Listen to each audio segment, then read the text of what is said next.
Hey guys, I want to show you some variations of an overhead press. There's a lot of different ways to do overhead presses, barbells, dumbbells, machines. This is just a small sample of ways that you can do an overhead press.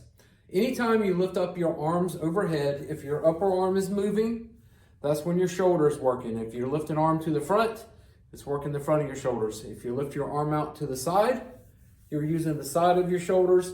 If your arm goes back and to the rear, you're working the rear of your shoulders. So if you're lifting your arm up overhead, you're working your shoulders. So one variation to do is doing something with one arm. And I like doing stuff with one arm because if you do stuff on one side, if you have weight loaded on one side of your body, your core has to lock up differently. Therefore, you're working your core a little more dynamically than if you had weights in both hands. Okay, so an overhead press can be done with a dumbbell or kettlebell. I'm going to show you a kettlebell today. Let's assume you can get it up in this position. You could use both hands to get it up in this rack position, or you can swing it up and clean it. All right, so anytime you're doing a kettlebell exercise, your wrist should be straight, lined up, not bent like this.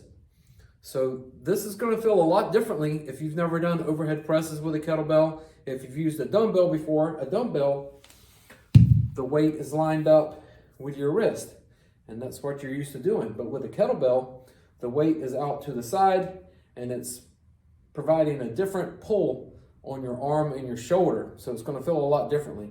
All right. So from the right position, your hands should be about under your chin. The kettlebell is resting on my forearm and my bicep, and it's close to my body. Okay, but the weight is still out there. So I'm feeling my core over here already. All right, so my hand's under my chin, and I'm just gonna press overhead. All right, so first thing I wanna show you is a lot of times when people press stuff overhead, I see this just about every single time. When someone presses something overhead, they think their arm is straight, but their arm is really next to their temple. Okay, because we spend a lot of our time on a computer, on the phone, driving, our shoulders are hunched forward, and so our shoulders are tight. So these chest muscles get short and tight. And so this is a great exercise to practice for your posture. So this will definitely help for your posture. When I press it up overhead, instead of just staying here, if I practice opening up my chest, pulling my shoulder back, now my bicep is next to my ear. So instead of being here, I want to be here. So every time I press it up overhead, practice pulling my shoulder back, getting my bicep next to my ear. So let's do that. Hand under my chin, press it up overhead, not here. Want to make it even better. Bring my bicep back next to my ear. There, there. Okay? There's a few reps of an overhead kettlebell press. All right?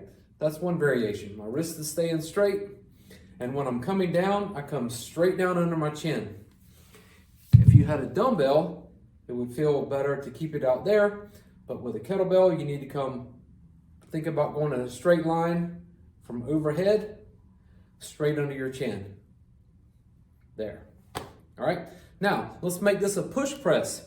A push press is a move that you could do if the weight was a little bit heavier, or you just want to make this a little more dynamic.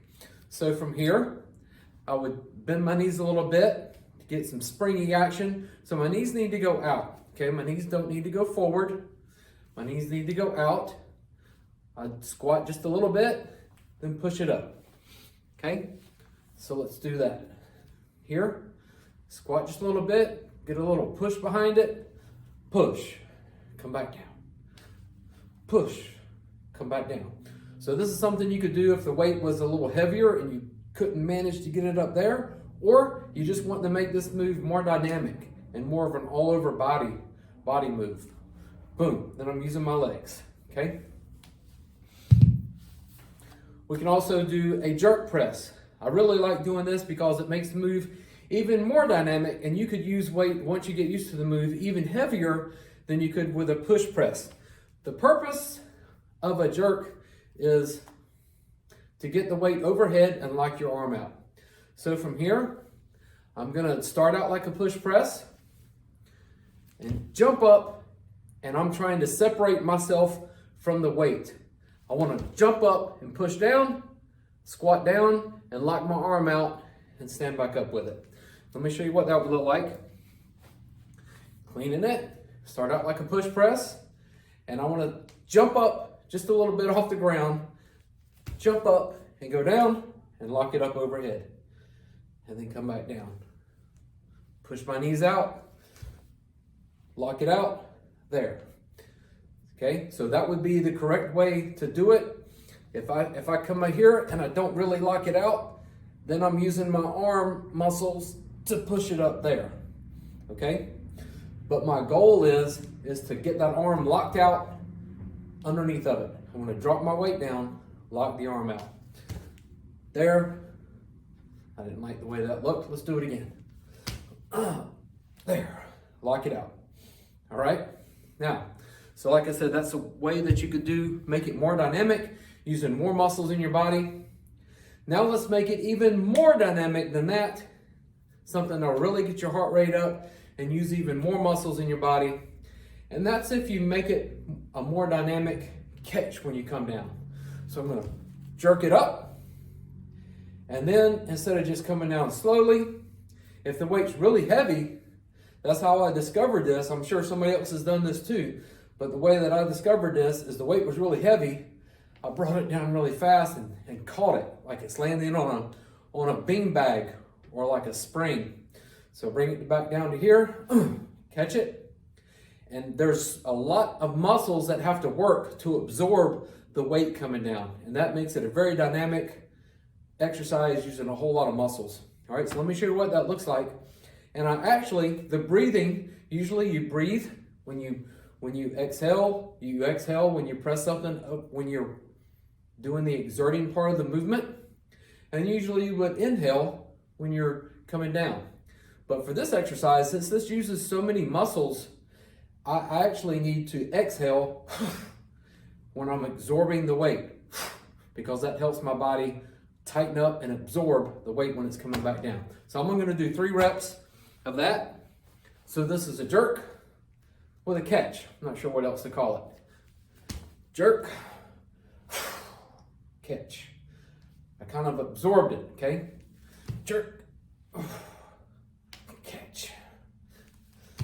Jerk, get up underneath of it, stand up nice and tall, bicep next to my ear, catch. I'm gonna do a couple more reps here. Clean it, catch it, absorb it.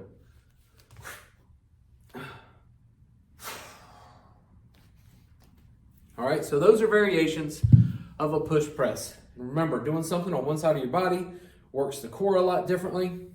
Remember to keep your wrist straight. You can do this with dumbbells or kettlebells. So that's just a few variations and ways to do overhead presses.